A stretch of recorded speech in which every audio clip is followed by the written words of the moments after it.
É errado levantar uma bandeira e avisar sobre o juízo que está por vir? Lembro-me de anos atrás, no Mississippi, de um trecho de rodovia onde houve um daqueles terríveis tornados que destruiu uma ponte devido à força da água.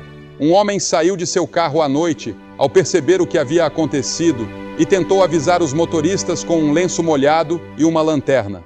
Mas ninguém parou. 5 carros passaram direto e os ocupantes morreram.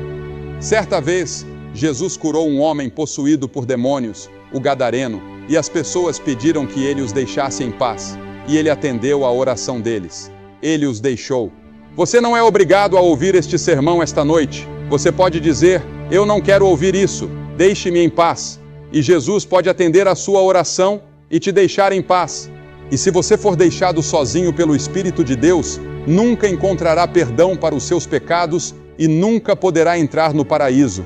As pessoas não querem ser avisadas sobre o juízo e o inferno. E você pode dizer: isso não é da minha conta. Bem, suponha que você esteja se afogando e eu tenha o barco salva-vidas do Evangelho. Eu não vou deixá-lo se afogar, se puder evitar. Você está faminto e eu tenho o pão da vida. Eu não vou deixá-lo sem pão. Você está envenenado, cheio do veneno do pecado, e eu tenho o antídoto do Evangelho de Cristo. E eu não vou deixá-lo morrer, eu não vou deixá-lo sozinho. Você está nas trevas e perdido, e eu tenho a luz do Evangelho, e eu não vou deixá-lo sozinho. Você está em escravidão, e eu falarei a verdade que pode trazer liberdade. Você está doente, e eu falarei a verdade que pode trazer saúde. Você está em um caminho largo que leva à destruição, e eu falarei a verdade que pode levá-lo a ser transferido para o caminho estreito que conduz à vida eterna. Você está em um mar tempestuoso, e eu falarei a verdade que pode trazê-lo ao porto seguro. Algumas pessoas dizem que não estamos realmente perdidos. O diabo disse isso a Eva no jardim do Éden, quando Deus disse: você certamente morrerá se comer do fruto daquela árvore proibida. O diabo veio e sussurrou no ouvido dela, por meio da serpente, e disse: você não morrerá certamente. Isso é chamado de universalismo. Em outras palavras, todos estão salvos, apenas não sabem disso. Algumas pessoas dizem isso hoje, e há uma forma sutil de universalismo que está se espalhando, até mesmo entre grupos evangélicos, afirmando que certamente não morrerão e que não há tal coisa como o inferno. Mas eu acredito que o inferno existe, de acordo com os ensinamentos das Escrituras. Eu acredito que isso é algo intuitivo. Acho que o homem, em todo o mundo, acredita que algum dia terá que prestar contas e sofrer de alguma forma pela vida desobediente que viveu aqui. E Jesus ensinou isso constantemente. Ninguém na Escritura falou mais sobre o inferno do que Jesus. Ele disse: aquele que disser, louco, estará em perigo do fogo do inferno. Ele disse, em Mateus 13, o Filho do Homem enviará os seus anjos, e eles ajuntarão do seu reino tudo o que causa escândalo e os que cometem iniquidade, e os lançarão na fornalha de fogo. Ali haverá pranto e ranger de dentes. Em Mateus 25:41, ele disse: então dirá também aos que estiverem à sua esquerda: apartai-vos de mim, malditos, para o fogo eterno, preparado para o diabo e seus anjos. E ele também disse: se tua mão direita te faz tropeçar, corta-a. É melhor entrares na vida aleijado do que tendo 2 mãos ires para o inferno. Ele disse que é melhor passar a vida com apenas um olho, uma mão ou uma perna, do que ir para o inferno com tudo. A Bíblia ensina que existem pelo menos 3 tipos de inferno. Primeiro, há o inferno no coração. Milhares de pessoas aqui hoje à noite têm um inferno em seus corações. E é aí que tudo começa. Grande parte do mundo assume que a natureza humana é boa, mas a Bíblia ensina que ela é basicamente má. Por natureza, somos egoístas, pecadores, desviados. Em pecado me concebeu minha mãe, disse Davi. Somos todos pecadores e nascemos em pecado. E então, quando alcançamos a idade da razão, talvez aos 7, 8, 9 ou 10 anos, escolhemos pecar.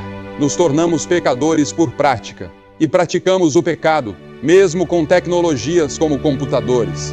Hoje, usamos computadores para fraudes e todo tipo de coisa. Além disso, há essa questão das pessoas plantando maconha em florestas e outros lugares. Onde quer que você olhe, ou qualquer comitê de investigação que nomeie, você encontra podridão, porque a natureza humana é má. A natureza humana é corrupta, e é por isso que ela precisa de redenção, de transformação, do novo nascimento. E foi para isso que Cristo veio, ao inferno da culpa. Um homem me escreveu há algum tempo. Ele estava traindo sua esposa, vivendo parte do tempo com outra mulher em outra cidade, e disse: estou vivendo no inferno. Ele se viu preso em sua própria situação, e isso era um inferno. A Bíblia ensina que há um inferno ardente e mortal no coração humano. As mesmas pessoas que parecem tão boas, saudáveis e admiráveis, podem se transformar em assassinos cruéis ou maníacos da noite para o dia. Conheço uma mulher fina, bonita. O marido dela era um dos líderes da comunidade. E sem praticamente nenhuma provocação, enquanto ele dormia, ela pegou uma pistola, atirou nele e o matou. Hoje, ela está na prisão. E lemos sobre isso todos os dias nos jornais. Pessoas que eram consideradas boas, respeitáveis, estão fazendo coisas que jamais imaginaram que fariam. Isso é o inferno no coração, a culpa. Há também o inferno da inquietação. A Bíblia afirma: os ímpios são como o mar agitado. No verão passado, estivemos na Europa, em Amsterdã, para aquela grande conferência de evangelistas itinerantes, que acredito ter sido uma das maiores conferências na história da igreja cristã. No entanto, encontramos muitas pessoas lá apenas buscando algo, sem saber o que. Vi americanos, japoneses e pessoas de todo o mundo correndo como se suas vidas dependessem disso. Eles não sabiam para onde estavam indo ou o que estavam fazendo. Estavam apenas indo, tentando encontrar algum descanso e paz. Esse é o inferno da luxúria e do prazer vazio. Aquela que vive em prazeres está morta enquanto vive. A busca incessante por prazer muitas vezes não preenche o vazio. Em vez disso, torna-se um ciclo destrutivo que rouba a verdadeira paz e satisfação. Alguém me perguntou outro dia o que significa a palavra luxúria. Vou falar um pouco mais sobre isso amanhã à noite para os jovens. Mas luxúria não significa apenas olhar para uma mulher ou um homem e admirá-los. Significa que, se você tivesse a oportunidade, cometeria a imoralidade. Em outras palavras, você deseja tanto que cederia, se tivesse a chance. E muitas pessoas fantasiam, e nelas alimentam essa luxúria. Há também o inferno do ódio. Esse inferno do ódio tem explodido em guerras, tumultos e todos os tipos de conflitos. O inferno tem sido trazido para a terra. E por fim, há o inferno no futuro. O inferno futuro é uma projeção do inferno que você já tem agora em seu coração, em sua casa e em nosso mundo. A diferença é que ele continua para sempre, sem fim. Jesus falou mais sobre o inferno do que qualquer outra pessoa na Bíblia. Como eu disse há pouco, ele nos advertiu para fugirmos dele.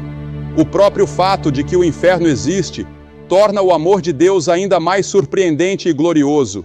O fato de que o inferno foi feito para o diabo e seus anjos, e ainda assim escolhemos ouvir o diabo, seguir o diabo e fazer o que ele diz. Mesmo assim, Deus nos ama tanto que elaborou um plano para nos salvar, de modo que nunca precisemos passar um único dia no inferno. E qual é a natureza do inferno? Bem, há muitos mistérios que envolvem este assunto. Essencialmente, é um lugar de separação de Deus, um lugar de sofrimento eterno e de ausência de tudo que é bom, verdadeiro e santo. Mas o mais importante é que Deus providenciou uma saída para que ninguém precise ir para lá.